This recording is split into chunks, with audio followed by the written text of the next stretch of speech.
right, this is Awesome REI Live, a straightforward discussion on entities and asset protection essentials for real estate investors with JP Moses and John Heyer. And I got to say, that picture, I just need to apologize to everyone for using the name JPZ to describe myself. That was 10 years ago when that picture was taken, so I can plead just a slight less level of maturity than I have now. Probably not really, but it was 10 years ago. But that was John and I when we first met. That was back when we brought you in as the speaker for the Memphis Investors Group. I remember that. I was a hippie. Look at all that hair. That's embarrassing. I know, right? I know. May as well grow out an afro. So what's this about? Well, for those of you who have not been a part of these with us, this is part of our monthly Awesome REI live webcast series. We do these on the first Monday of every month. We are actually live, okay? We're going to answer your questions. We're going to sharpen your real estate investing axe. That is our goal tonight. And our discussion, of course, entities, assets, and keeping what's yours. It's yours. You deserve to keep it. We're going to talk about that. We're going to give you straight answers to your questions. Anything goes. But a quick word about your questions. Please don't type your questions into the question box yet, okay? What I want you to do is you're going to have a lot of questions. You may have shown up with questions already. You're going to think of questions as we go. Write them down on like a legal pad or something. Find something handy to write them down. Maybe type them in a text pad note rather than filling the queue, because we may get to your question before we actually open up for questions. So if we answer your question and we have to filter through an already answered question, it's kind of a pain. So write your questions down, and then I will unleash the Kraken and give you permission to go ahead and drop your questions in there, and then we'll just tackle as many of them as we can. So we have a little bit of structured discussion tonight, and then we're going to get into your questions. I'll let you know when to drop them in there, okay? All right, so who are we? In case you don't know, I'm JP Moses. I am a lifestyle-driven, family-focused, faith-centric dude. I've been in real estate investing since 2000. I've been a wholesaler since 2002. I've done over 400 transactions. I have done a little bit of a lot of different types of investing, but by far most of my deals have been wholesale. It's a business model that suits my personality. I like the velocity of it. But we have a lot of different types of investors here in our community. We currently, in our wholesaling operation, do about 3 to 7 deals locally per month, and I am El Presidente at AwesomeREI.com. John Heyer. John is a brainy attorney. He is a clever accountant. He is a crafty strategist, all of which you're about to see a spotlight shown on here in just a moment. He has, I have to make sure these numbers are still correct, 19 years of experience as a tax attorney and accountant, plus 14 years of firsthand experience as a real estate investor, and has been a trusted advisor and friend of mine for 10+ years now. Are those numbers still accurate, or did I use some dated numbers? Add one year. I made it to 20. You made it to 20. All right. All right. I got to know, I always try to find some interesting pictures depending on who I have here, and I found that one on the bottom on your Facebook profile. So you got to tell me the story behind that. Well, the smoking is just on one of those cruisers. I don't know that guy. What cruise were you on here? What is this from? You know, I usually go on 2 a year. There's Dykes Bodiford and Pete Fortunato do Captains of the Deal. And then Quincy Long and Walter Walford do one. They used to call it the IRA Fund Cruise, but now they call it the Financial Friends Cruise. A lot of sharp people, a lot of great networking. Yeah, absolutely. I love Walter. I love Dykes as well. I've never been on either one of those cruises, but I should. I just went on my first cruise ever. You could have incriminating pictures that you snapped. That's right. That's right. You're obviously giving a talk there, and then I guess showing off the Cozumel stop or whatever. Anyway, good times. Also, John Heyer is, if you're not familiar, you need to know he is the author of the Real Estate Investor's KISS Guide to Entities and Asset Protection, which actually, hang on a second. Looky there, looky here. Oh wait, that's the Here it is.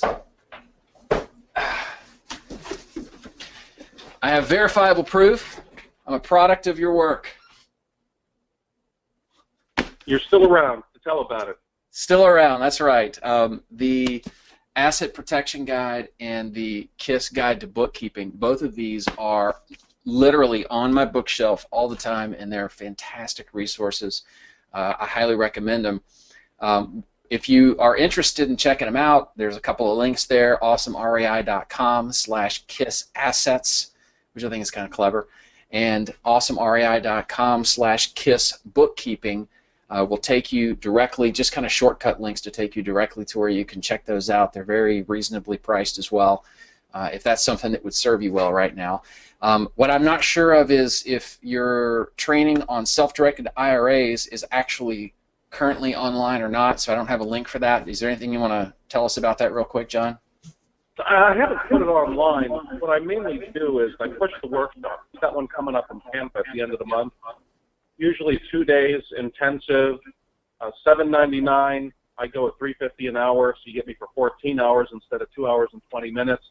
We've had really good feedback on it. I've done 3 of them so far. We usually partner up with a custodian. In this case, it'll be at Bampa down in Tampa. I'm flying back from South America just to do it. And I had, just to give one example, a general tax counsel of one of the custodians said it was the best analysis of prohibited transactions he ever saw. So we get into a lot of back and forth, a lot of scenarios. First day is kind of rules. What can you do? What can't you do?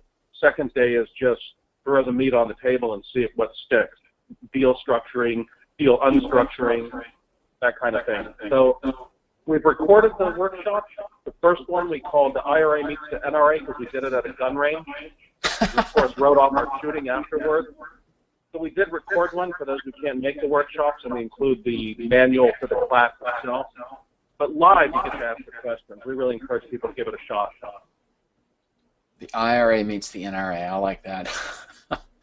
So if you guys need some in-depth learning on asset protection, entities, bookkeeping for real estate investors, or leveraging and wielding self-directed IRAs as an investment tool, I highly recommend John's material. And his direct website is iralawyer.com. All right. So having said that, just want to remind you guys of our core values here at awesomerei.com. These are important to us. They're important to reinforce. This is what makes us who we are. And these are pulled directly off of the website. We have them on awesomerei.com, along with a lot of other things that mean a lot to us and that reflect our values and what we like to represent. So I just want to put those in front of you guys one more time so that you're aware of them. That's Patrick Riddle, a partner in crime with Awesome REI. He's not here with us tonight, but that is a reminder to always be awesome. And before we turn into our main conversation tonight, a quote from Nelson Rockefeller: "The secret to success is to own nothing but control everything." Interested to hear what you think about that, John. Yeah. I mean, here's my issue. I've heard so many people use it, and some of them are full of it, that it kind of jaded it a little bit for me. Yeah. Especially, we'll talk about that. The people who are into trust, you got to have trust. Trusts are great. Quote that a lot, and so they've kind of spoiled it for me, you know. So I guess I agree with it to a point, but you know, I'll keep drinking. It's like many good things that have been soiled along the way. All right, so this is where we turn to you, John. I'm turning over to you. I'm going to do my best to click through the slides. If I don't click through the slide at where you're supposed to be, let me know. Just, you know, point a finger. I'll start making the monkey noise. Yeah, there you go. There you go. That'll work. It's the perfect right. cue. You know what it sounds like, so you know. If you hear that, click, click, click. Okay. All right, let's go to the next one. Go ahead and click all the bullet points on. You're one of these guys that does them one at a time. Yeah, this is my background. I'm an attorney. I'm an accountant. I'm an investor. Most of my investing is in low-income type properties. I'm actually inspecting one tomorrow for my 401k. It's a wholesale deal, a pretty good one. I'm not used to seeing them anymore this good. Got a little lucky, and I cherry-picked a good one. This one goes to the 401k. It's $15,000. The wholesaler's getting it for 10. I'm giving them 15. It's a 3-bedroom. No, it's a 4-bedroom in a low-income area, but not a war zone. It's already got a tenant. She's been in there for 12 years. So here's the upside and the downside. 15 grand. The upside is the rent is $620. She's been there 12 years. The downside is when she moves, it needs a lot of rehab. So we want to keep her in there and probably get a life insurance policy. I'm going to meet her. The last thing I'll do after I do all the due diligence, tomorrow is termite inspection, which is our excuse to get in the property and look it over in general. Last thing I'll do before we close on the deal is talk to her and make sure she's good to go, because it's key for me. If she stays in there 3 years, the estimated rehab expenses will be covered by all that. So after that, she can move out, and I'm good with it. But I like the deal enough, I'm going to stick it in the 401k. So I do invest. It makes a difference in how I look at taxes, asset protection, et cetera, because I do it for real and I know what you go through. I do have clients nationwide. We use the internet, we use phone, we use email. Anybody who's interested, I'm on this call because I am a greedy capitalist pig and I am out looking for business. So, and finally, I do a lot of work with odd deals. People come to me when the normal accountant, the normal lawyer just doesn't even understand what you're talking about. Deal with, lease options, subject tos, assignments, discounted note purchases, ABC closings, you name it. I've seen almost everything, and if you bring something up that's new, A, that would be very surprising to me, and B, I usually can dissect it and figure it out. So we see a lot of that stuff. You want to go ahead and click on? Yeah, bring all those puppies up. Here's a key. I've done a lot of audit work and a lot of tax court work, and in particular, I've done work with both real estate but also IRAs. Very, very few people. In fact, I still haven't met one. I keep looking. I still haven't met a fellow attorney or accountant who has dealt with a self-directed IRA audit or gone to tax court or done it more than once or won more than once. And I've done all of that. So I have experience up front with what the IRS does, how they work, and we do represent people nationwide. I can represent you in an audit from a distance. If you got IRS collection issues, I can represent from a distance. And if you ever need to go to tax court, it's a circuit court. So we would have the hearing in Columbus. That way you don't pay me to go anywhere. Plus I know the local lawyers and get along with them, local IRS lawyers and get along with them fairly well. So just a few things to think about. But enough about me. Next slide. Oh, forgot that. All right, let's start with asset protection. I start with non-entity asset protection, and the reason I do this, most investors spend about 90% of their asset protection thinking time. So I don't know how much time you guys allocate to asset protection, but whatever that time is, about 90% of it is corporations, LLCs, and trusts. You spend very little time learning how to not need those things. So I should say it's not need them, but hopefully not have to use them. It's kind of like spending a lot of time on term life insurance and not looking before you cross the street and playing Russian roulette at random. Kind of, it makes it more likely you're going to need the life insurance. It's the wrong focus. I'm not saying that corporations or LLCs or trusts are not important. I'm just saying put things in perspective. Spend more time on how to not get sued to begin with, how to win if you do get sued. Is this better if I take it off speaker? I hear a little bit of rebound. Give it a shot. Yeah, probably be fine. All right, so I'll look dopey with it up to my head. Does it sound better? Sounds the same, actually. All right, then we're just going to take away the dopey look. Back on speaker. Wait for it. All right, very good. So, guys, I'm not saying LLCs, corporations, trusts are not important, but it's all you guys tend to focus on. Let's talk about a few things to do so that hopefully you don't need to use the LLC. I want you to have it. I want it to be like life insurance. I want you to have it. I want you to not need it. So the first rule, most people sue because they're mad. There was a book written by Malcolm Gladwell called Blink, and he talked in there about how litigators are always upset when somebody comes in and says, I want to sue my doctor. Why? I hate him. Well, that's not illegal. Well, then sometimes somebody comes in and the lawyer says, you got a great case. We can sue this guy. We can tear him apart. We're going to make millions. And they say, I don't want to sue him. Why not? I like him. So be the guy that the tenants like as much as possible, or the people you sell to, or the people you deal with. Now, I understand there are some people you can't please no matter what you do, but if you can avoid upsetting people needlessly, then do so. This is why I say be British. Say unpleasant things in a pleasant manner. Winston Churchill has this quote attributed to him: "When you have to kill a man, it costs nothing to be polite," which sounds really British. Bang! Oh, sorry. I mean, just be polite and pleasant about things. You can say unpleasant things in a decent, civilized, nice way. When you can't do that, back off. Have someone else talk or take a walk around the block. Don't say anything. But bottom line, don't upset people without a need to do so. Know what causes liability. Take some time and learn, why do landlords, why do flippers, why do rehabbers get sued? When is the attacker successful? What could someone have done to protect themselves? Let me give you some study guides pretty cheaply available to that point. If you go to nolo.com, N-O-L-O, Nolo, every landlord's legal guide and every landlord's protection guide have a lot of the asset protection type things. I'll give you an example.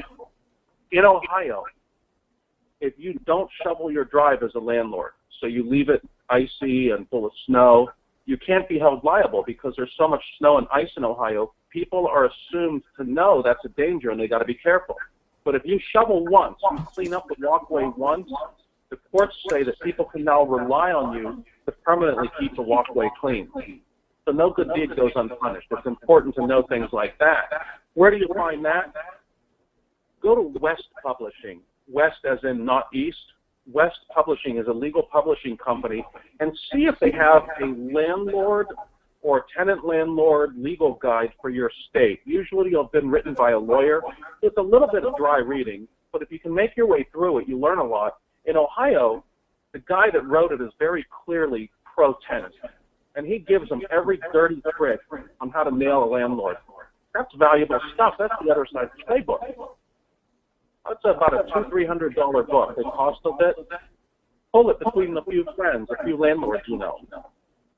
Last but not least, if you see a case, somebody cites a case that's been published, understand that only about 1 in 1,000 cases actually get published. 999 out of 1,000 settle. So by definition, the ones that don't settle are the ones you want to know about, and the ones that settle are the strange ones. Who knows how things settle? Because nothing's written down, right? If a case settles and it doesn't go all the way to trial, who knows what happened? The lawyers. The lawyers see these things that are not written. It is worth your time, and again, pull your money if you want to. Get a bunch of friends together, get a bunch of landlords together, everybody comes up with $100, and go talk to one of these lawyers. Buy about 2 or 3 hours of their time and say, you know, why does stuff settle?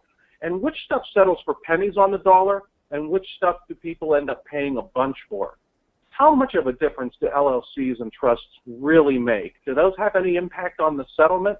You'll be surprised what those guys have to tell you. It's a good investment. If you could ever get one of those guys on here, maybe on the theory that they could get some business out of it, you can pick their brain a little bit, that's a really good guy to be able to talk to about that. I'll give you one, and you know him, out of Ohio, Jeff Watson. For all of these, I don't normally network with lawyers and accountants. I like entrepreneurs, people who create and build things. Most lawyers make me want to punch them. Watson's an exception. He's a good guy. Don't tell him I said that. God, this is recorded, isn't it? I'll never see it. I'll never see it. Thank you. Thank you. Now, get him on here and talk to him about what causes a settlement to be a good settlement versus a bad settlement. And what does he see people getting sued for? What does he see him winning? What does he see him losing? That's invaluable information that very few people think about. Why? Because they think, I got an LLC. I got an LLC. I can do anything I want. I'm bulletproof. Bull. Absolute bull. Understand what's in your insurance policy, what's excluded, what's not covered. Some of it's explicit, some of it is subtle. For example, I own a mobile home park in Indiana, and I know that bad dogs are not covered by my liability. Well, what's a bad dog? They got a list of them state by state. Pit bulls are always on there. So we don't allow tenants with pit bulls because I want to cover that risk. Now, the other way to cover that risk is you can pay extra for a rider that'll cover it. Also, there are indirect items in there, subtle things. For example, most liability policies do not cover intentional acts. They will cover accidental actions. They will cover negligence, but they will not cover intentional actions. For example, if you or your contractor grab somebody's chest, somebody's breasts, that's not an accident. That was intentional. Well, guess what? You're paying for that lawsuit, including the lawyer. It's good to know that. It's good to try and cover yourself as much as you can on that. It makes you want to know people's history a little bit more. Who's working for you? What kind of things do they tend to do intentionally that you would rather they not do for you? So these are all things that I find landlords and flippers and real estate investors in general don't pay enough attention to. They go straight to the LLC. Well, let's bear in mind, the LLC only works if you get sued for a lot of money, right? If you get sued for $5,000, the LLC makes no difference one way or another. It's irrelevant, completely irrelevant. You get sued for a lot of money, you lose, the insurance doesn't cover you, and you fail to get a good settlement. Okay, now the LLC is relevant. Well, the idea is to not get there. Have the LLC. Just like life insurance, I want you to have it. I just prefer you not use it. Make sense? It makes sense. Before we continue, one quick thing. We got a couple of comments from people saying that there is lots of audio feedback. I can't hear it. I can hear me on your feedback. In other words, I hear me when I speak, and then I hear me again feeding back on you. Do you have your speaker on your computer? No, remember, we couldn't figure out the damn speaker. All right, so I will mute myself when you're talking, and if that clears it up, hopefully that'll do the trick. Erica, it probably will. Erica, if for some reason if that doesn't do the trick, let me know. Hop in here and let us know so we can get it fixed in real time. But we want to make sure we have nice and clear as quick as we can, okay? Okay. Cool. All right, thanks. I'm going on mute now. now. All right, next slide.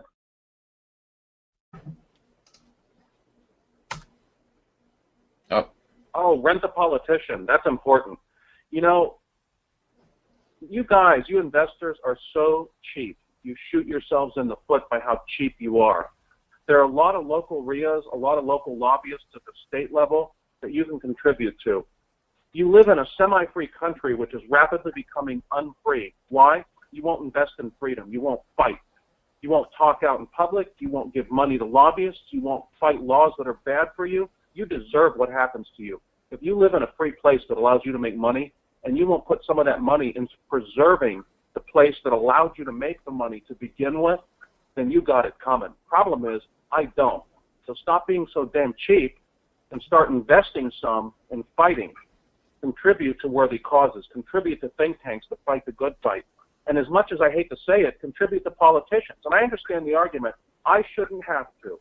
Well, you know what? I shouldn't have to have a gun, and I shouldn't have to worry about defending myself. But in this world, there are bad people. I do have a gun, and if you come in my house, you're going to get to know it.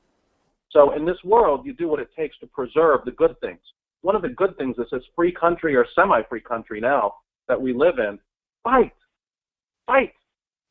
Next slide.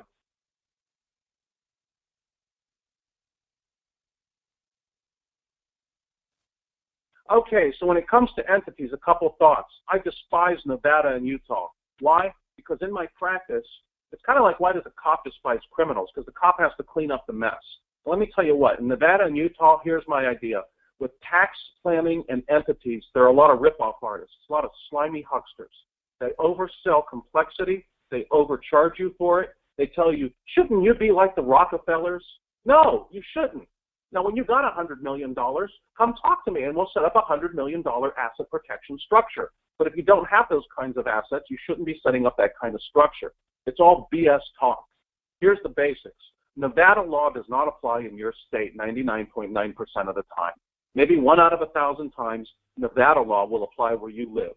Otherwise, you're paying fees to your state, plus to Nevada, plus to the promoter. It's BS. If somebody trips and falls in your LLC, and you're, I have a Nevada LLC.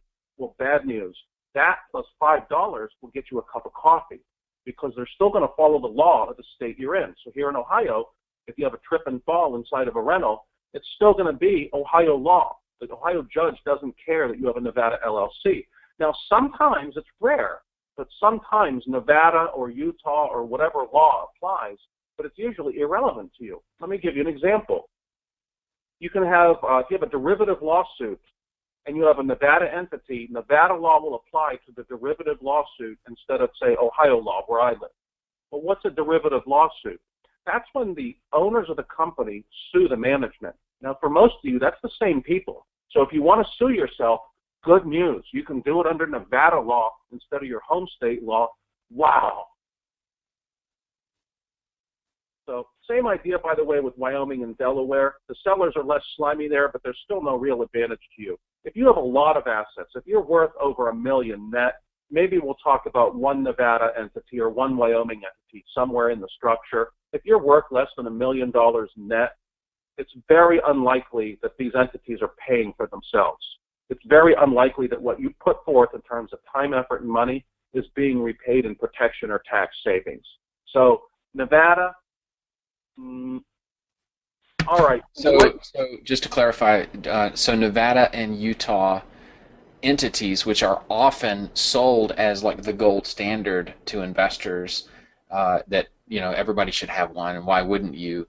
You're saying that basically it's really only something that is helpful in select circumstances for very advanced high income earners, and most everyday mom and pop investors, it's not only basically worthless, but overcomplicates and causes more problems than it potentially fixes. Boom. You said it. All right, LLCs. Now, it used to be a different speech a few years ago before LLCs became standard, but nowadays if you have rental properties or lease options, because most lease option properties behave like rentals, an LLC is all you need. It doesn't change your taxes. There's no tax advantage. It does provide some extra asset protection. The only exception I've seen is with certain foreigners, because we are seeing a lot of foreign money come into the country, and I do a fair amount of that work. I'm working right now with Canadians and French for the moment. So I know some of the peculiarities that arise when you've got foreigners investing here. Sometimes the foreign jurisdiction, a good example would be Canada, taxes LLCs in a very nasty way. So for them, different types of entities are appropriate. But for holding rentals, it's going to be LLCs.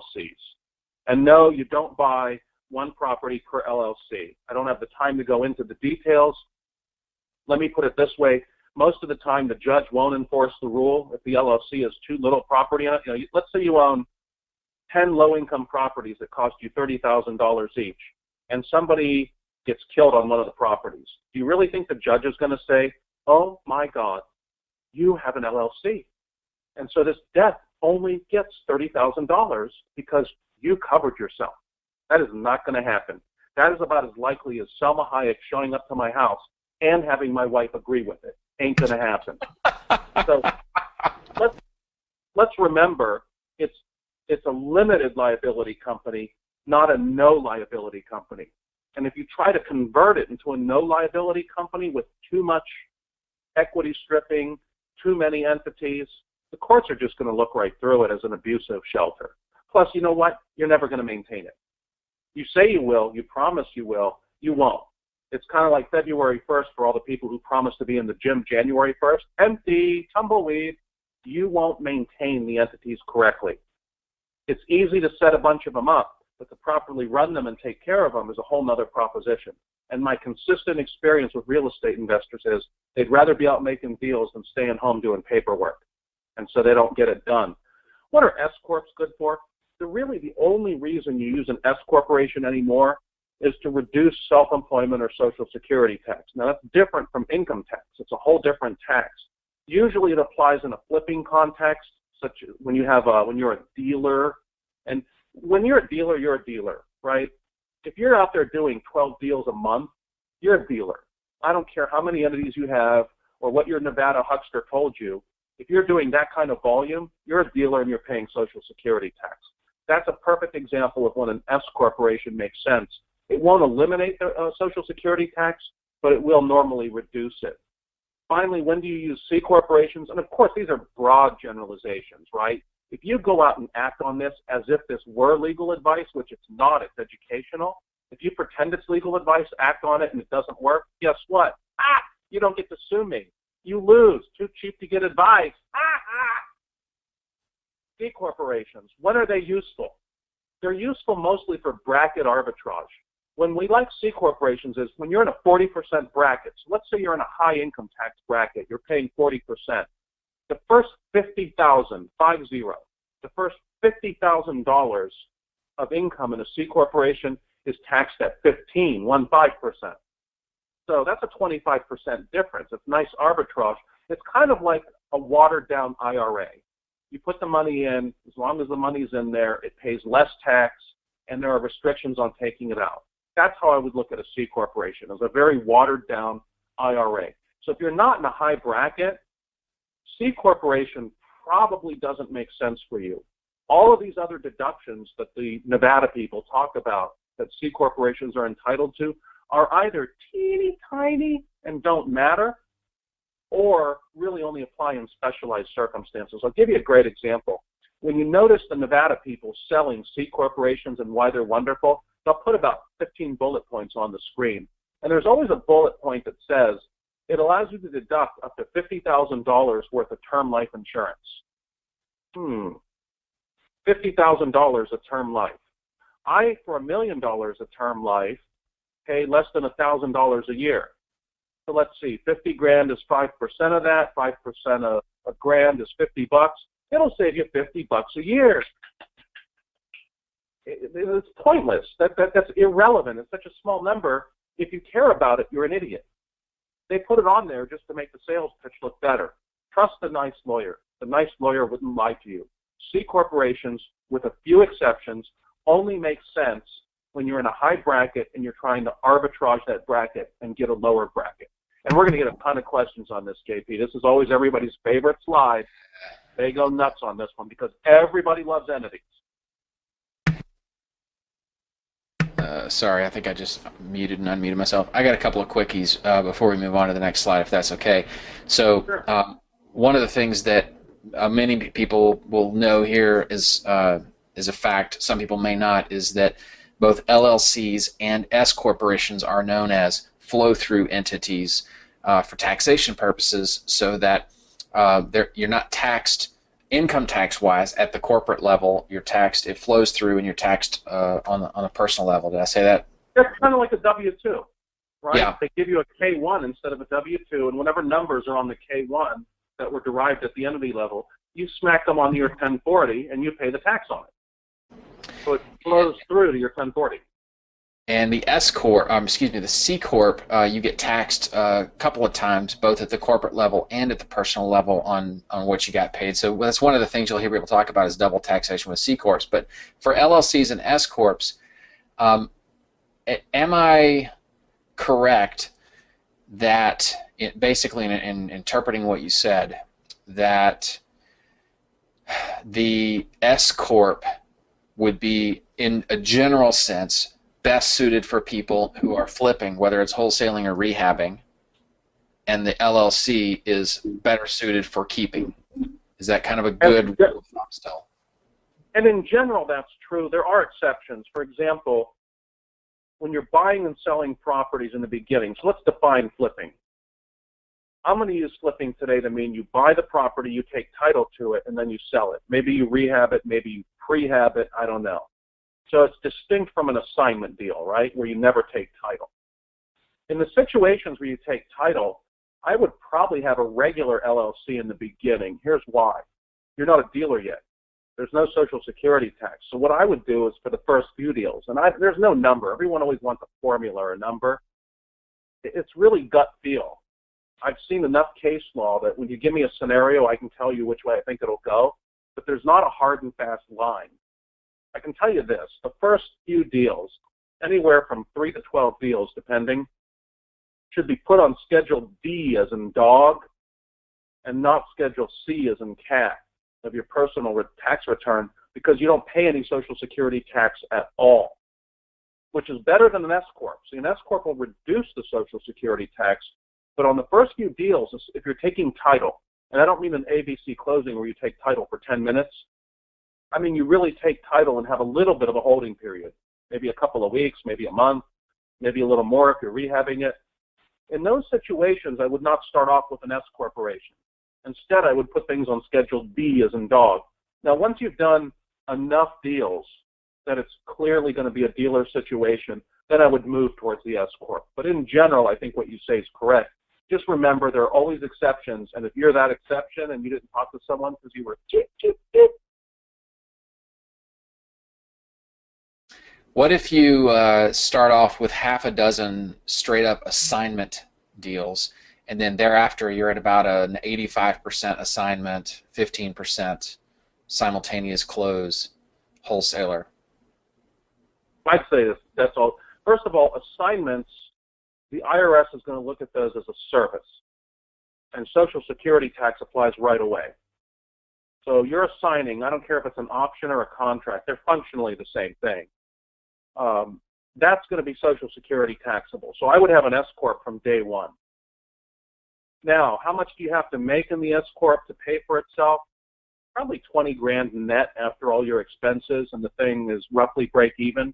Anything beyond that, and it'll pay for itself purely on tax savings. The asset protection at that point is free.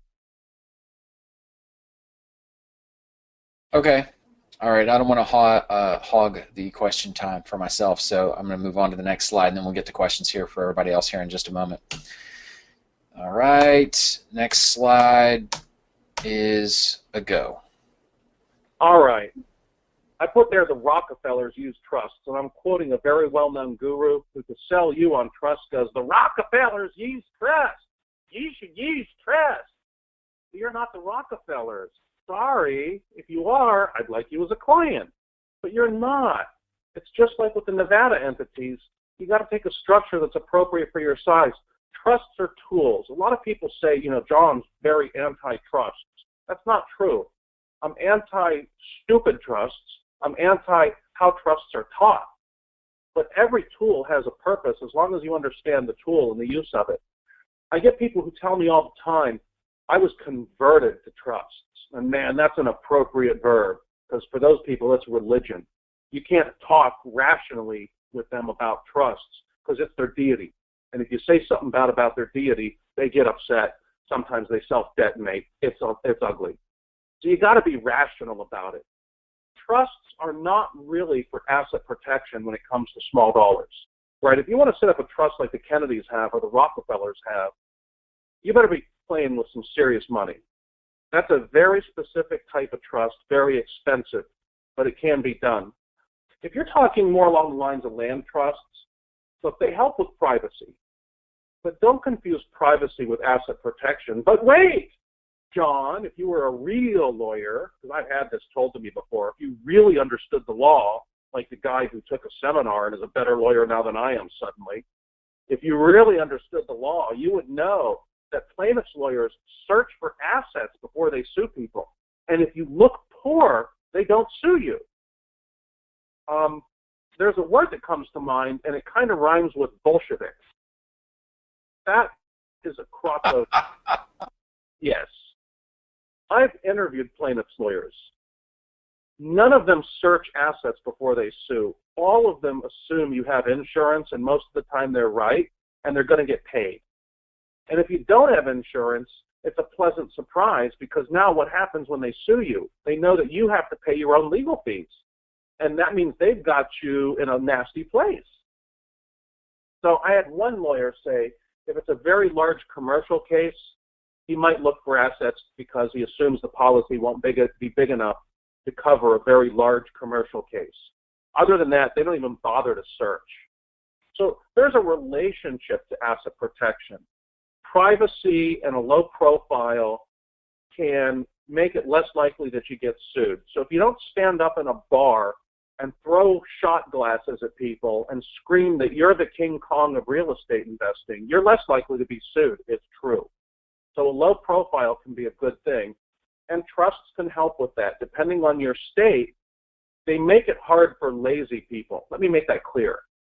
They make it hard for lazy people to know more about you. Which, look, if you think that's a good thing in terms of just plain principle, as in it's none of your business what I do, then maybe the trusts can make sense for you. If you think it's going to save you from a lawsuit, yeah, I wouldn't go so far. The vast majority of lawsuits occur because something did happen. For example, the client tripped on the floor, tripped on the stairs. The furnace didn't work right. There was carbon monoxide. The house wasn't wired right. It burned down. Right? In all of those cases, the trusts make no difference at all, none.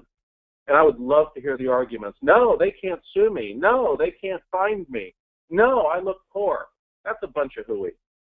Now, in the sense of if you've got reporters and know-it-alls and busybodies, yeah, it does tend to keep them away. And to the extent they're prone to sue, which I don't think they really are, but to the extent they're prone to sue or cause a lawsuit, especially the reporters, okay, there's some value there. There is some value there. I'll give you an example. My Japanese client. I had a client who's a buddy of mine, and he invested in low-income property. He didn't do very well because in Japan, low-income people evidently pay their bills, and he thought they were the same here. Good luck with that. Anybody who does low-income landlording knows differently. Those people are rapacious thieves. Man, they're like locusts. They will eat all the organic material in your home, including the rubber gaskets on the fridge, and strip everything down to bare metal. That's what they do. So my buddy, after a while, understandably, really wanted some anonymity. He sold most of the properties. He had one. He put it in the land trust. He asked me to be the trustee, which I don't normally do, but he's a buddy and a responsible person that won't create liability for me. So one time, I get a call from a neighbor, and it was just the classic, effeminate, excuse me, your tenant's very loud. What? Your tenant's very loud. Okay. Well, I demand you do something about it. What? Evict them. Why? They're paying me. Well, they're disturbing me. You do sound disturbed. How about you call the cops? Well, I did call the police. Yeah, well, what did they say? They said it wasn't very loud. I think you have your answer now. Well, I demand to speak to the owner. Or what? You know, what are you going to do? Write me a letter? Sue? Go for it, Sparky. Click. So did that preserve my client's privacy? Was I able to act as a buffer and he never had to deal with this moron? Sure. Sure. Understand that in some circumstances, trusts attract attention. I have dealt with attorney general employees and with IRS people who, when they see a trust, they assume you're hiding something. I had one assistant attorney general who had 5 trust courses. I won't name the authors, but it's all people you'd heard of, gurus. She had a stack of courses, and she said, your client's using trusts to hide things. I know you're hiding something because these courses all say that's what you use them for. And now I'm curious. Oh, well, that's not a happy conversation. Now, trusts are, here's the cost of trusts. The real cost is most attorneys, title agents, insurance companies are not familiar with them. And there's a lot of time, hassle, brain damage, and expenses spent in finding someone or educating someone to use them in a correct manner. That's the real hidden cost. By the way, if you pull a trust out of a course and you just use the template and you don't have a lawyer advising you, you're an idiot. Just that plain straight out. And by the way, most of you who are in the trusts use a trust you pulled from a course. You were too cheap to find a lawyer or too impatient to find a lawyer who knew what he was doing, and so you just went ahead and used it without knowing what you're doing. And for 9 out of 10 of you, it's a disaster waiting to happen. We had a local investor here in Memphis who was using trusts to take title to all their properties, but they didn't actually create any trust documents. Yeah, they're no longer in business. So get good help. I think most of the people who sell trusts in the real estate world, the trust gurus, I think most of them are full of more fecal matter than a Christmas turkey. They're just appalling people. I do like Dykes Boterford out of Atlanta. He's a very meticulous and honorable person. I like a lot what he does, and I think he does it right. And if you do it the way he says to do it, you should be okay. And remember to have a local attorney. Trust law, unlike LLC law, varies immensely from state to state. It varies immensely. And so you really got to have a local guy that knows what they're doing. But that costs money. So, yeah, you want the privacy? There are costs. What do you think?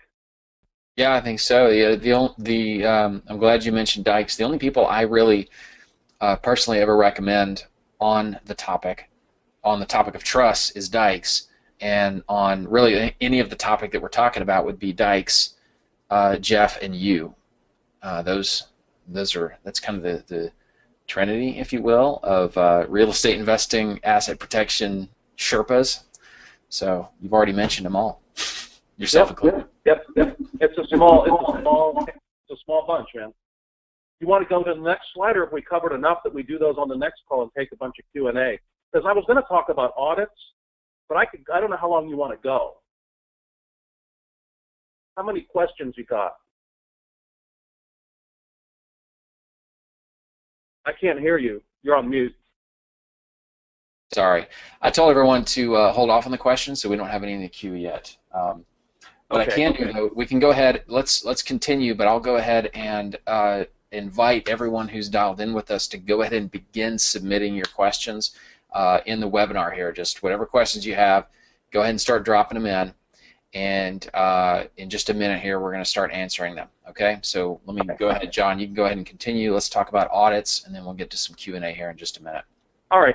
Part of keeping what is yours is knowing how to deal with an IRS audit. So here are some thoughts. I'm really good at audits. I love audits. I like to fight. I love to scramble, just to scrap with these people. And so far, for the last 5 years, knock on wood, I've only had one client cut a check to the IRS. And with this particular client, we told him whatever money they say to give him, you give him. He didn't file returns for 10 years. So that's not good. Don't do that. That's evasion. So there were no criminal charges, thankfully, and he paid what he owed. It was very painful because they had him in a rough spot, and he knew it. Couple thoughts. There are fewer audits now due to budget cuts within the IRS and vast governmental incompetence. So there are fewer audits. Partnership and LLC audits should increase. There was a law Congress passed back in the 80s called TEPRA that was designed to make partnership audits more accountable and harder, and that's one of the reasons the IRS has not audited a lot of LLCs and partnerships, because most LLCs are structured as partnerships. They changed the law to make these audits a lot easier. Also, what we're seeing, the IRS is compensating some by doing more correspondence audits. So you might get a letter that says, all right, for your meals, entertainment, and travel, for the months of February and August of 2013, send us every single receipt. And if you don't have them, we're going to disallow deductions through the whole year. And if you're missing enough, we may expand the audit to other areas, because we figure if we got money out of you on this issue, maybe there's more stuff for us to dig for. And that's a lot of work, right? They send you a letter about, this big, and you spend a month coming up with receipts and everything else. So that's something we're seeing more of. It's not very pleasant. Most audits start with a limited scope. The top priority you have, well, let's start with the rules dealing with the IRS. A, never, never, never, never, never lie. Don't say anything that could be even wrong, because they'll spin it to be a lie. If you don't remember something, if they ask you a question and you don't know the exact answer, and I mean the exact answer, you say, I'm going to go find out. Because if you give a wrong answer, sometimes they spin that into a lie, and now you're dealing with an orange jumpsuit. Or maybe they threaten you with the orange jumpsuit to squeeze all the money out of you. That's how the system works. For those of you that voted for socialism, aka Democrats, because it's the same damn thing, you got it coming. I don't feel sorry for you at all. Now, for the decent people out there, sorry, it's the system, it's the nature of it. They have a lot of power and they use it. Don't ever lie to them, because it puts you in their power. If you're not sure about an answer, you go get the right answer. Second, don't ever answer a question that wasn't asked. You think very carefully about what was asked, and you answer exactly the question. Well, even if you think the question is stupid or irrelevant, you answer only what they asked carefully. So most audits start with a limited scope, and the object is to get through it there. For example, if they come in and say, and here's a very common way they start, they love to go after meals and entertainment and car mileage. Can you back up your car mileage? And if they get something out of you, then the audit metastasizes, it spreads. So the object is really to bust your butt and support what you put on your tax return on the first hit and avoid the audit spreading. Now, can it still spread? Yeah, but in general, they don't. Go ahead to the next bullet point or slide.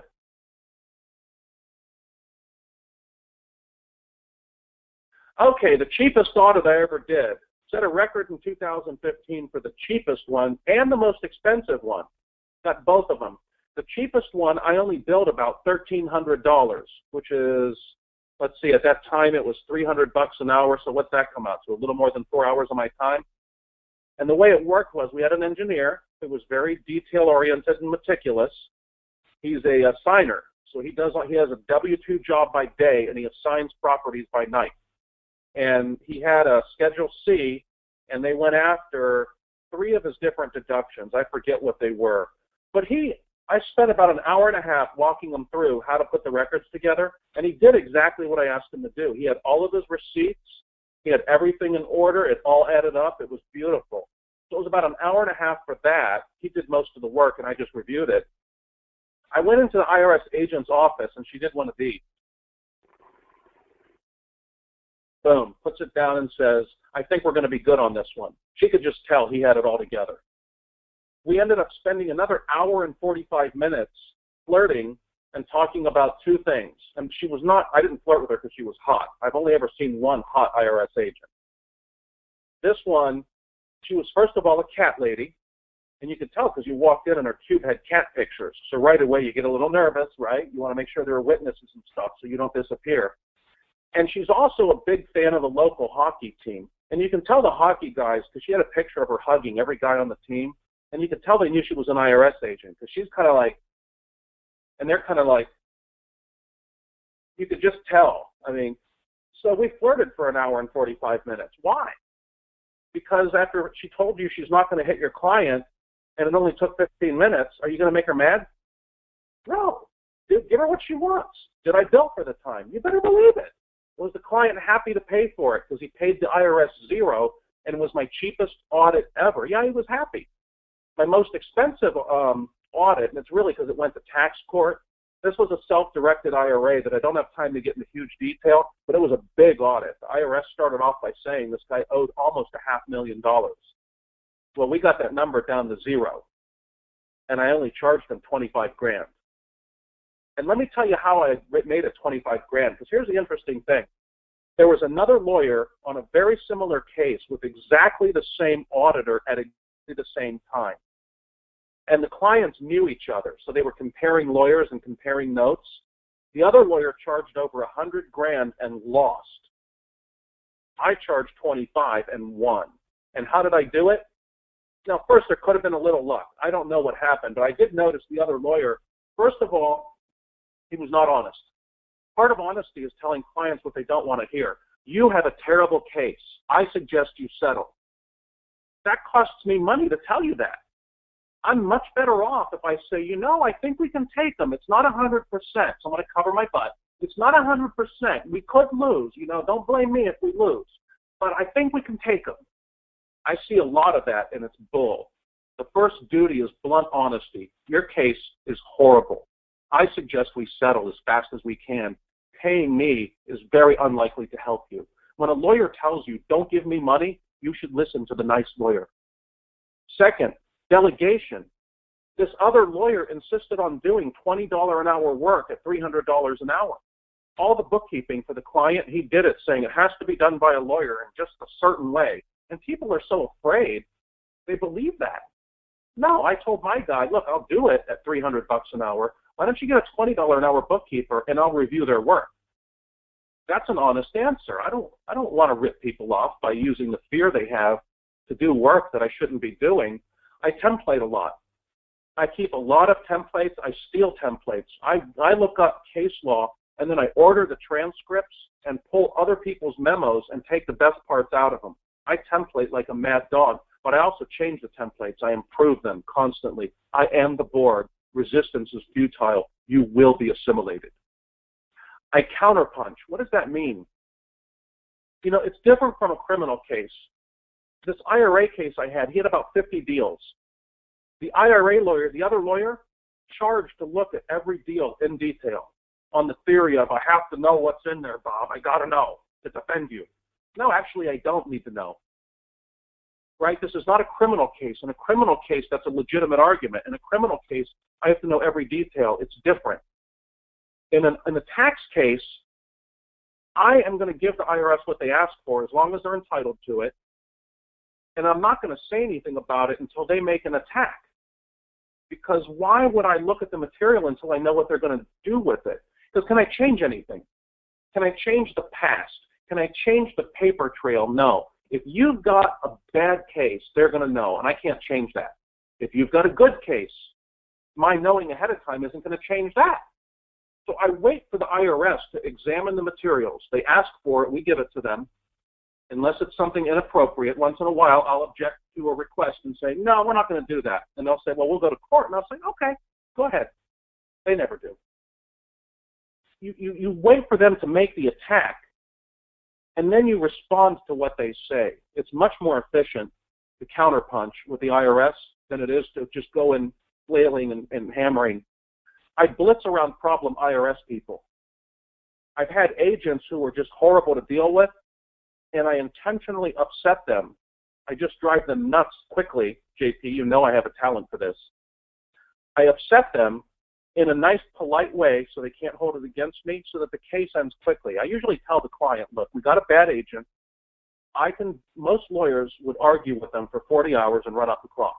And what I'm going to tell you is my read of this agent is they're irrational and we're never going to get anything out of them. So instead of me billing a bunch, let's get this case over with. Understand they're going to say you owe $1 billion. Just understand it. They're going to say that. That's okay. We're going to go to appeals. We're going to go to tax court. We're still going to do well, but not with this agent. Now, if you want me to fight, don't get me wrong. I'm happy to fight at $3.50 an hour. I'll fight all day long and all night long and then into the next morning. But it doesn't always make sense. You got to judge the people you're around. I profile our auditors big time. Big time. I love millennials. There aren't very many. The IRS is aging rapidly. And the way their retirement system works and such, they haven't really been hiring. But I love it when I get a millennial. Why? They're even lazier than normal government employees. Oh, I love them. Plus, they're easier to intimidate. They don't have the experience. So finally, I put, the Byzantines were amateurs. There's a phrase in the English language that when something's insanely complex and convoluted, you say, my God, that's Byzantine. But if the Byzantines saw our tax system, they'd say, you're making fun of us. We're going to say complex stuff. That's American, because nobody has a more screwed up tax system. But bottom line is, I represent clients and audits all over the country.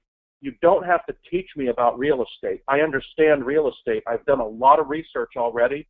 So I usually know where we're at in a case very quickly, and I have to do some research, but a lot less than a guy who doesn't get real estate. So if you know someone getting audited, I'm really good at it. I can do it anywhere in the country. I enjoy it. But part of keeping with yours is knowing how to deal with the audits. And let me tell you the number one defense in an audit, good records. Good records. Go to the next slide if you would. We'll get into good records, and then I think we'll do Q&A. I don't think I have very many left. All right, I like QuickBooks. It needs to be customized for real estate. Yes, I do sell a very cheap course that teaches you how to do that. It needs to be customized for real estate, especially the chart of accounts. It's cheap. It's about a $200 program, sometimes less. I like QuickBooks Pro, right? There are different versions of QuickBooks. I like Pro. You can use it for about 3 years, and then the functionality starts to degrade. You can't download things from the bank, for example, after 3 years. So I like QuickBooks Pro. It's a lot easier than most people think. I do not like online QuickBooks. Online QuickBooks is very expensive because it's only one per company, where normal QuickBooks is like normal Excel or Word. If I buy the program Excel, how many documents can I create? Thousands. If I buy one copy of QuickBooks, not online, the regular QuickBooks, how many companies can I track in QuickBooks? Thousands. You buy QuickBooks online, how many companies can you track? One. So it's way more expensive, and it's clunky. It doesn't always work right, so I don't like it. Please scan your receipts. It's the number one way the IRS knocks you guys down. No, your credit card statement isn't good enough. No, your bank statement isn't good enough. You need actual receipts. Just show a little bit of discipline. For Pete's sake, stick them in an envelope. I mean, half the places in the universe will now email you receipts. So just they email it to you, you put it in a folder, it's there. If you get it on paper, pay your kids to scan it. Deduct the money you pay them. The money's still in the family and you got a tax deduction and the kids learn how to work stuff. That's great. Or use an app. If you don't want kids, they're too expensive, so you get an app because the app doesn't wake you up at 3 in the morning. There are all sorts of apps that will take and download receipts in the PDF, back it up in multiple locations, including to the cloud, and write your notes on there. For example, you go to Walmart, write what was it for? Which properties was it for? If it's meals and entertainment, write who you were talking to, what the business connection was. It's so simple. It's not a hard thing to do. This is the #1 way the IRS gets you guys. I'm telling you, if you're like that engineer, if you have good records, the audits tend to go a lot faster and you get a lot better result. Otherwise, you end up paying someone like me, and I can get you out of some of the trouble, but not all of it. So keep good records. It's important, and it's a weakness for real estate investors. You guys are so fixated on deals that you don't do the back office work. If you don't want to do it, pay someone to do it. Go do an extra deal and use the deal profit to pay someone to do it to keep you out of trouble. Because the nature of the world we live in now, you got to be accountable. What do we got, JT? Anything else? I don't remember what I did, if I did more after this. That's it. We got questions. I would like to start off with the first question, which is relevant to what you just talked about. And we do have a number of questions in queue here. It's really great questions. Let me remind you, this is the time to submit your questions. So I want you to just think about where you are in your real estate investing business right now, what kind of business you're trying to do, and whatever your biggest, most burning questions are about entities, asset protection, avoiding the IRS audits or fighting IRS audits. Anything that we've talked about, we've covered a lot of the essentials through John's presentation here, but anything else we haven't covered that you want to ask about, now is the time to drop your question into the question box, and we'll do our very best to get to it. My first question is has to do with the record keeping receipts, basically. So I run an entirely paperless office. This is the room above my garage. You can see behind me. It is my office.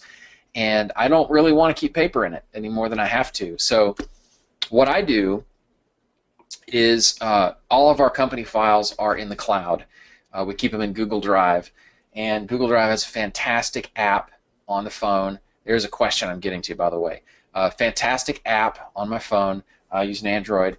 And what I can do is I can go into Google Drive, and I'll go into House Guys, which is the name of our wholesaling company, and then I'll go under finances, and then I'll go under receipts, and then I'll go under, you know, whatever month it happens to be, or what. First I'll go under the year, then I'll go under the month, and so for example, June of 2016, I'll have a folder called June 2016, and every receipt I get, like if I'm out at a restaurant having lunch with my partner talking about a deal, right? Put it on the business, on the company credit card.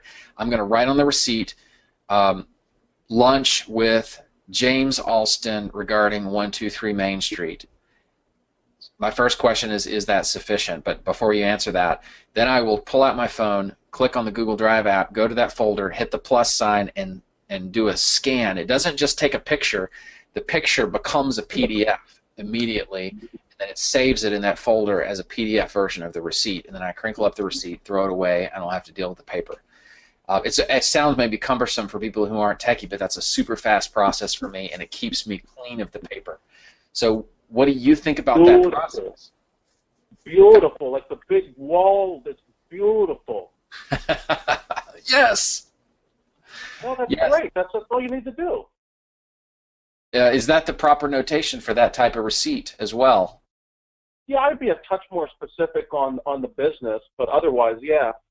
Yeah, you make a sentence just, you know, we were discussing buying a property, or we looked at a property, or we were going to talk about financing or whatever. Yeah, you put who it is, what you talked about. Boom, done. It's not so hard. Wonderful. Oh, good. I feel better about it then. I've been doing it for years, but...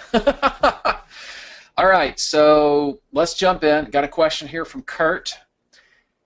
Kurt says, how many properties per LLC, and how do you act appropriately for them to be considered valid, i.e., a separate business account and TIN for each LLC, etc.?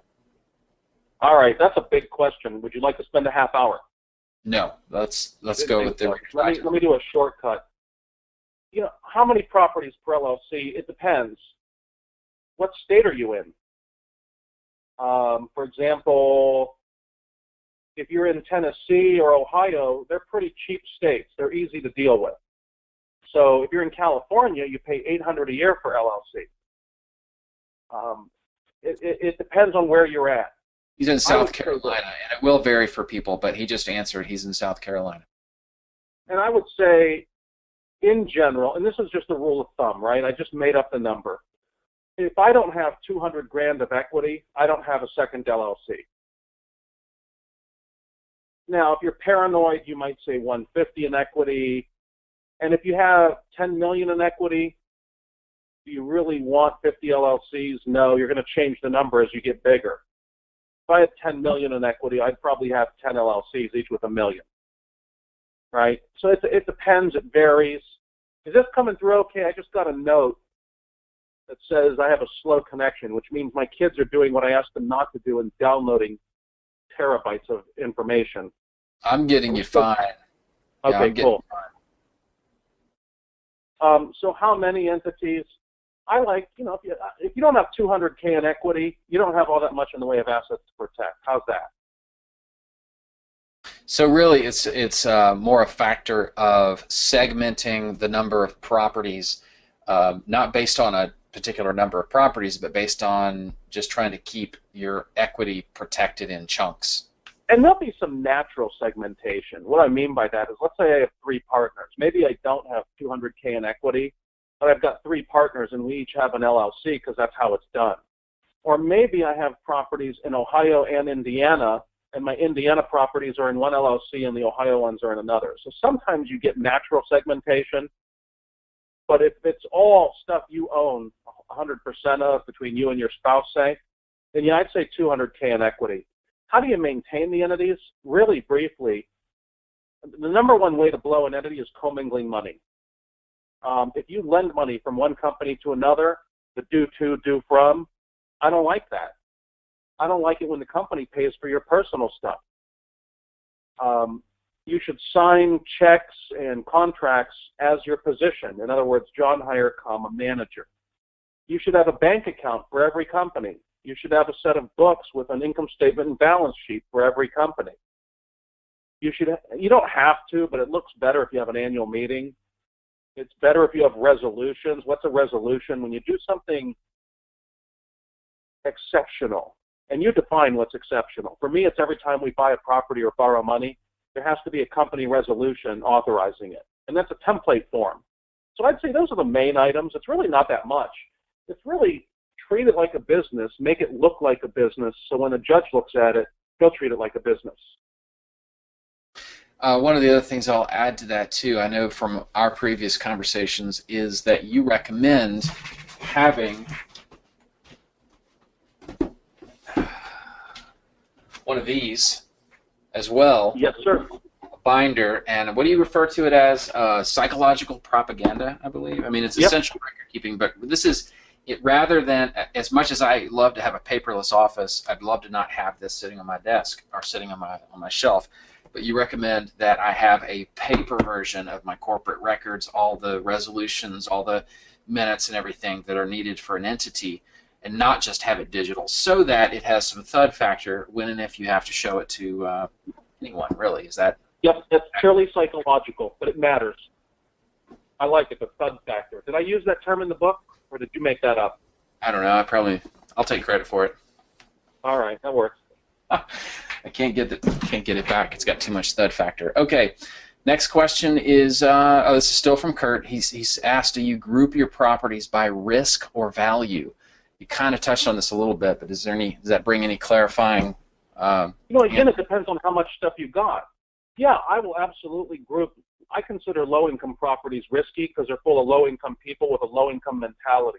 And part of that low-income mentality is they like to sue. As to quote my low-income tenants, I got rights! Okay, great. Tell me all about it. So, yeah, I would move, for example, low-income rentals and high-end stuff, I would keep them absolutely separate. But again, it depends on how many you've got, right? If I've only got 1 or 2 low-income rentals and 1 higher-end one, am I going to put that in separate LLCs if I don't have a lot of equity? Maybe, maybe not. Again, you got to be practical. There's a hassle factor involved. And you got to ask yourself an honest question. Are you going to maintain it right? All the stuff I said, that beautiful little book you showed us, are you going to do that? Most of you won't. And if you're not going to do it, don't bother with the other entities. All right, Scott Wood asks, should an LLC be used for master lease options? Well, it depends on what you mean by master lease options, right? People use these terms, and they can mean different things to different people. I'm assuming you mean sandwich lease options. You got one you lease option from someone and then to someone else, and you're keeping the income. And then if the person ever exercises, you're making a profit on the spread. I assume that's what that means. Let's assume that for the time being, yes.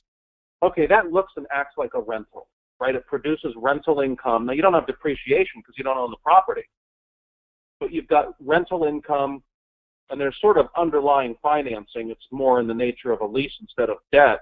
So I would use an LLC for it. Why? Because most lease options act like rentals and not like flips.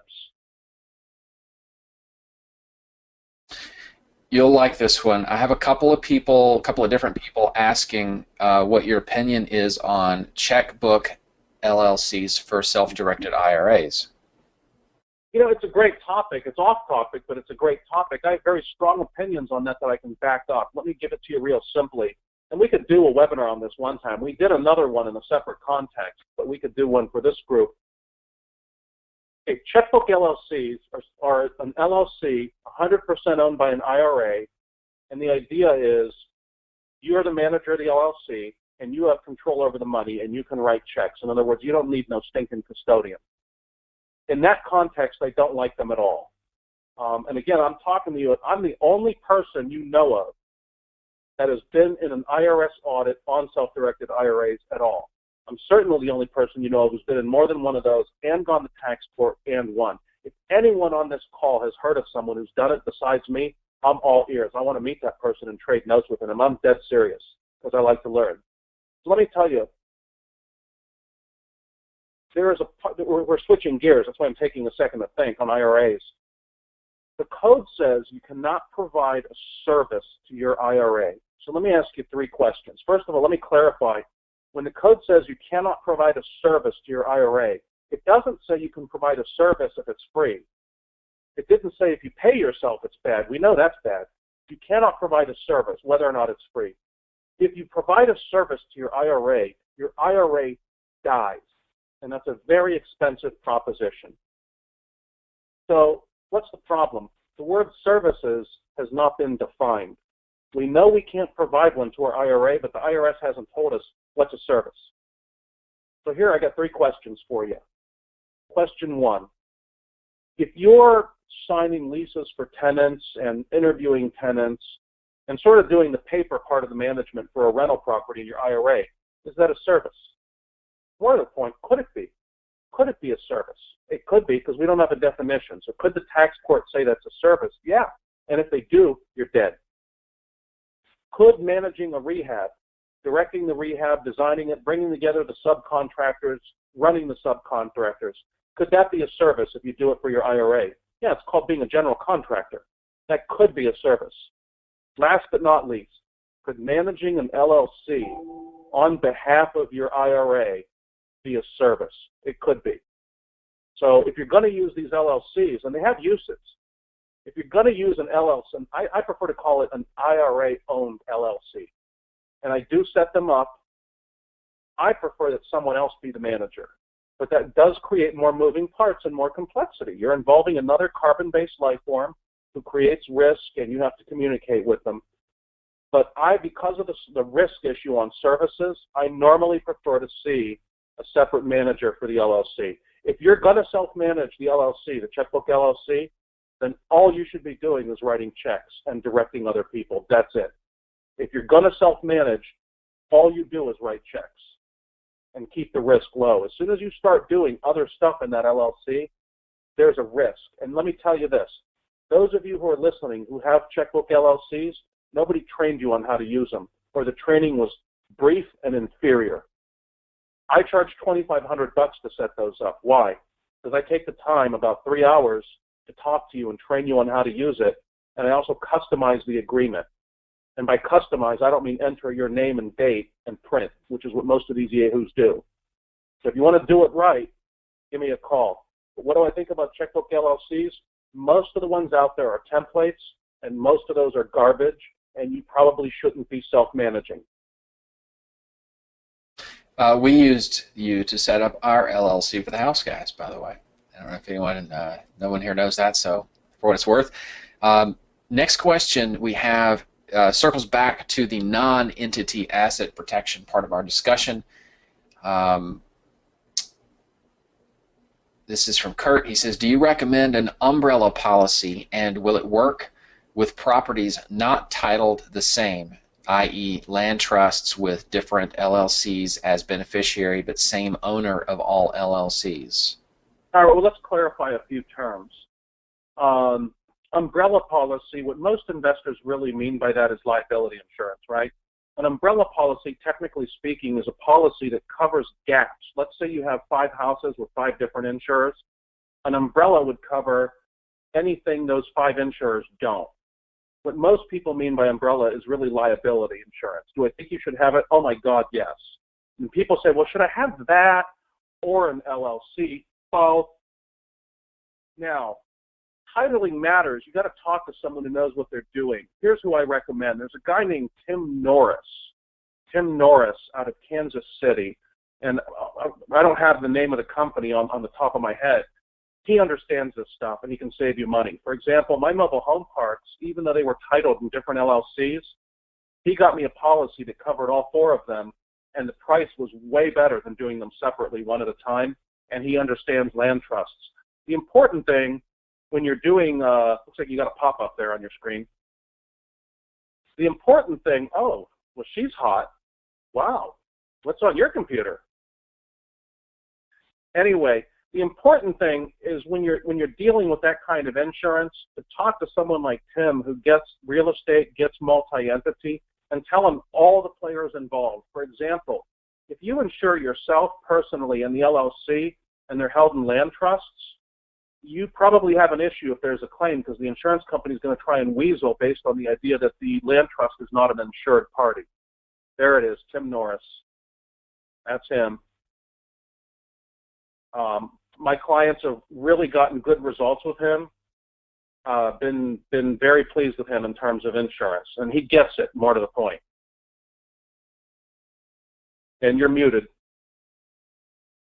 That or you were imitating a fish. You were like... No, I keep forgetting that I'm muting myself so you don't echo. Yeah, so I was looking at Tim Norris, and I don't know what pretty girl you saw, but I didn't see it. I missed out. It's all been recorded, man. It's all been recorded.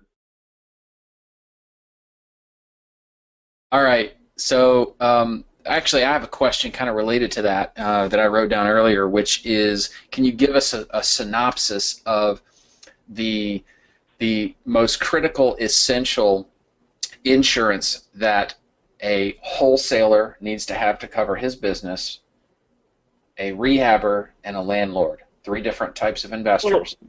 Look, all of them need liability insurance that covers things like your trip and fall, like negligence. Now, the liability insurance is going to vary based on the description of the business that you give to the insurance guy. And again, that's where it's good to deal with Tim, because if you tell him you're a wholesaler and you do A/B closings or you assign, he actually knows what that means. And so it's going to be based on the risk. I would say there's going to be an emphasis on the non-rental, even on some of the rentals on vacant properties, because insuring vacant properties is expensive. So that's where I would say the emphasis is. And you can always include the traditional wind, fire, casualty type things in that. Again, I think it's cheaper to bundle things. So, but it's not that difficult once you talk to someone who knows what they're doing. Please do understand, when analyzing what the insurance policy does, that's the one place where you can't trust the agent. A, they don't know. They're not lawyers. B, their job's to sell. All right, Dan Nicholson has a question. With young entities that aren't yet profitable, you know, a new investor started up their new entity, when are we expected to begin paying ourselves a salary? Okay, the only entity that's required to pay a salary is an S corporation, and they are required to pay a salary. It has to be reasonable, which is more than I want to go into. There's a whole set of strategies for that. Your job is to keep the salary as low as reasonable. The IRS is going to argue for a high salary.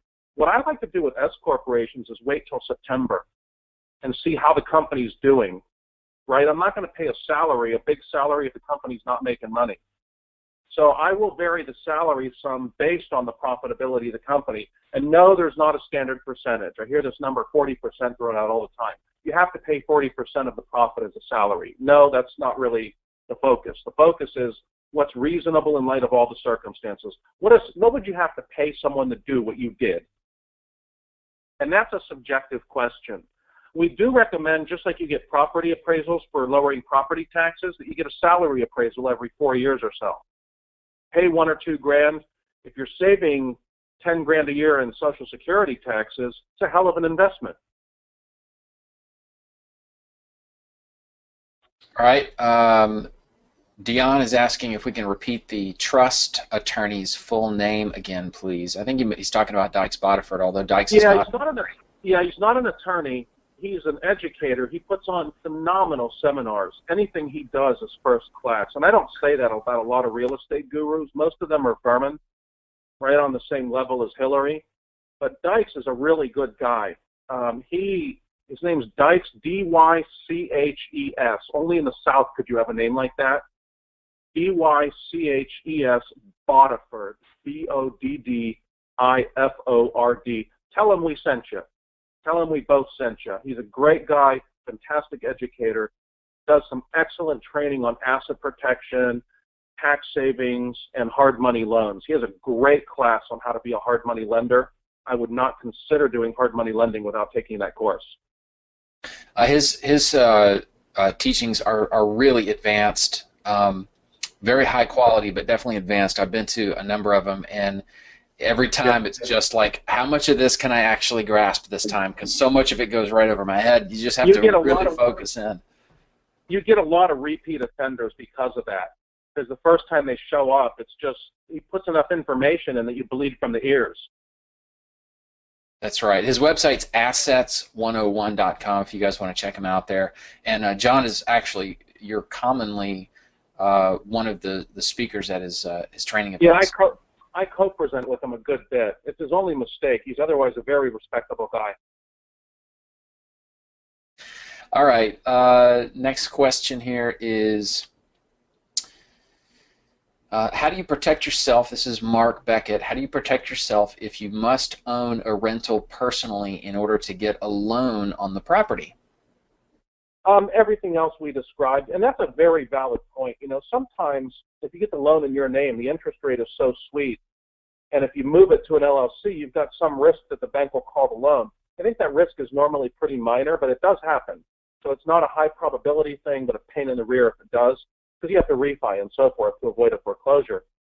You just do everything else we talked about. I mean, especially now you're really focused on who are the tenants, what does your contract say, how do you treat them, what does the law permit, what does the insurance cover and not cover. You're going to be very conservative about how you do things. Lots of people do that, lots of them never get sued. Now, if I can have an LLC, will I still have it? Yeah. Yeah, I want that, especially in this society. This society is going downhill. Everybody thinks they're entitled, right? They're entitled. And they got judges and juries that agree with them. So if you can get the LLC, do so. But sometimes it doesn't make economic sense. It just doesn't. So if you buy the rental property, you put it in your personal name so you can get the mortgage, the loan that you're going for, and then you transfer, afterwards you transfer that into an LLC. What changes do you need to make? I know you need to change your insurance, right? What else do you need to do? For one way the bank figures it out. Usually you keep the existing insurance, you just add an additional insured. Right? And that way the bank is less likely to be tipped off. Those guys who say trusts get you around due on sale clause, untrue. I read the Garn St. Germain Act. They're wrong. All right. Irene says, I'm from Canada. I created a company to wholesale deals. Would I have to create an LLC through the company in order to assign it? Not necessarily. Depends on the nature of the assignment. In other words, some properties, if you're buying a property from a bank, there's going to be an anti-assignment provision in the contract. So what people often do is buy the property in a separate LLC or a separate trust and then assign the LLC or the trust. And that's how they get around the anti-assignment provision in the contract. Normally, you only see that when you're buying from a bank. In most other agreements, we don't see it. So I would say it depends. And then which do you use, an LLC or a trust? If you're in a state like Ohio where LLCs are really cheap and easy to create, I would just use the LLC. It's easier. Yeah, you pay a little bit, but they're easier to use. People understand them. You get less hassle. All right. What is John's opinion about a self-directed IRA trust like Walter Wofford uses? I prefer an LLC in place of a trust. These LLCs are simpler. The law's easier to understand. It's more uniform. In the audit, without going into details just because of time, and I've had this discussion with Walter, we disagree. I love Walter to death. He does good stuff. I enjoy the man, his classes. He's got energy. He's creative. He's aggressive. But you don't agree with everybody on everything. And I think in terms of IRAs using trusts instead of LLCs, in other words, instead of a checkbook LLC like we discussed, a lot of people use checkbook trusts. What's the problem with that? A, no asset protection. B, more complexity. C, I can tell you from personal direct experience, in an audit, it created additional issues we would not have had an LLC been used instead. Now, if you want to use a trust in addition to an LLC, there's an argument to be made for that. But a trust as a substitute for an LLC in an IRA context, I'm not really in favor of it. And there are some very sharp people who disagree. You know, they're allowed to be wrong. It's okay. We got a question from Verta about a single-member LLC. Can you talk briefly about the difference between single and multiple-member LLCs and why one versus the other? Well, you know, why is because there's one of you instead of two of you. What's the difference? A single-member LLC has simpler taxation. It shows up as if you own the property directly on your tax return, so no extra tax return. You have multi-members, there's an extra tax return, and sometimes that extra tax return can get really complicated. Now, there's the idea that single-member LLCs don't get as much respect from judges in terms of asset protection, and I'd say there's some truth to that. Here's the problem. How do you fix it?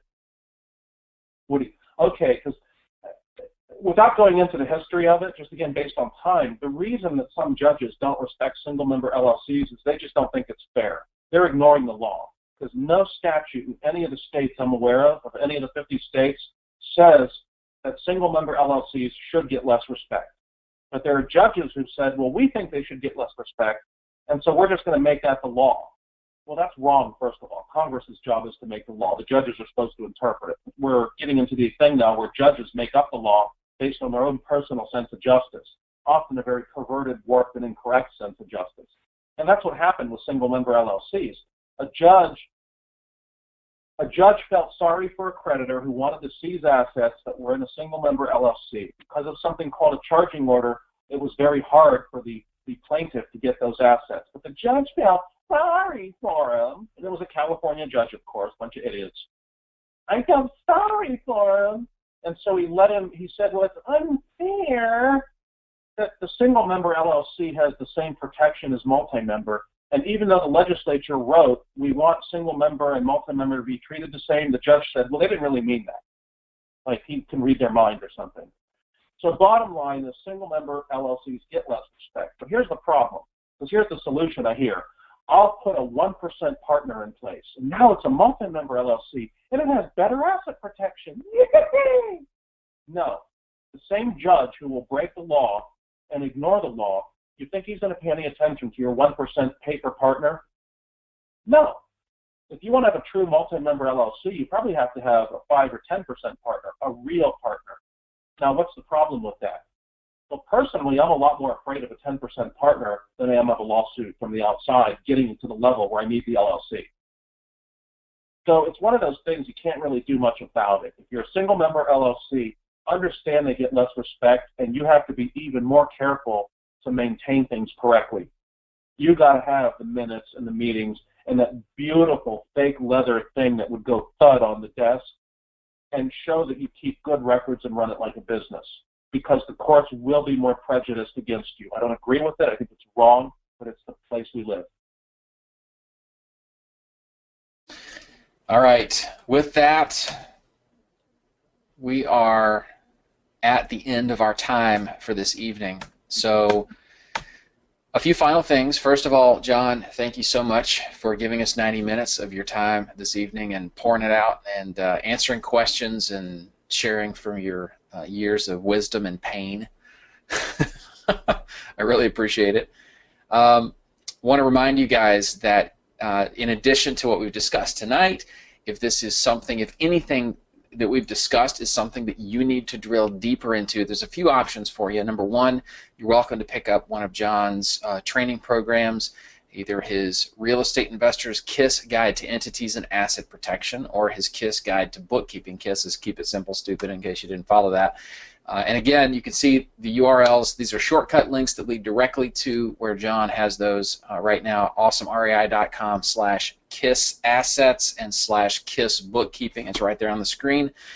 Also, he mentioned that he has a self-directed IRA event, a boot camp. Is it what you call it, a boot camp or a class or a workshop? A workshop? Okay, it's coming up. Yeah, and you do these regularly. Yeah, I do those. I got one in Tampa at the end of June. I got one in the Bay Area, San Francisco, in November. And I'll probably do one in between, but not sure where yet. If that's a topic that resonates with where you are right now and you want to learn more about that, I highly recommend it as well. John's website is iralawyer.com. And John, I want to also just say that I know that you're not a good fit for everyone out there, but like Sambuca, you're an amazing fit for many people. You take things to a whole nother level, and therefore, if anyone would like to talk to you about possibly being a client, whether because they're facing, you know, big scary IRS audit, or because they just need an entity set up, or because they need consulting, is iralawyer.com, is that the best place for them to reach out to you? Yeah, there's a form you can feed into. My email is johnhyre, JOHNHYRE, @realestatetaxlaw.com. Johnhyre @realestatetaxlaw.com. And that's a much better way to get me. The phone number's on the website, so here's a hint. We never answer. It's all voicemails, always. And on the phone message, we tell you to please email us. That's right. That's right.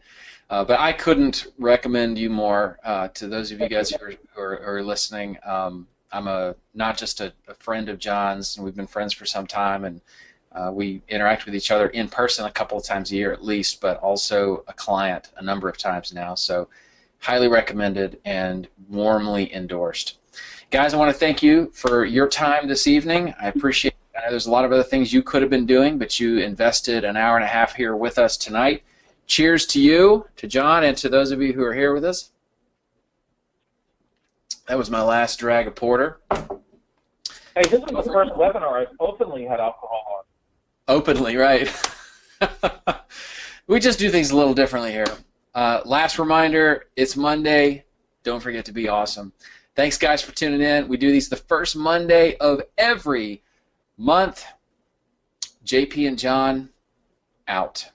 Good night, everyone.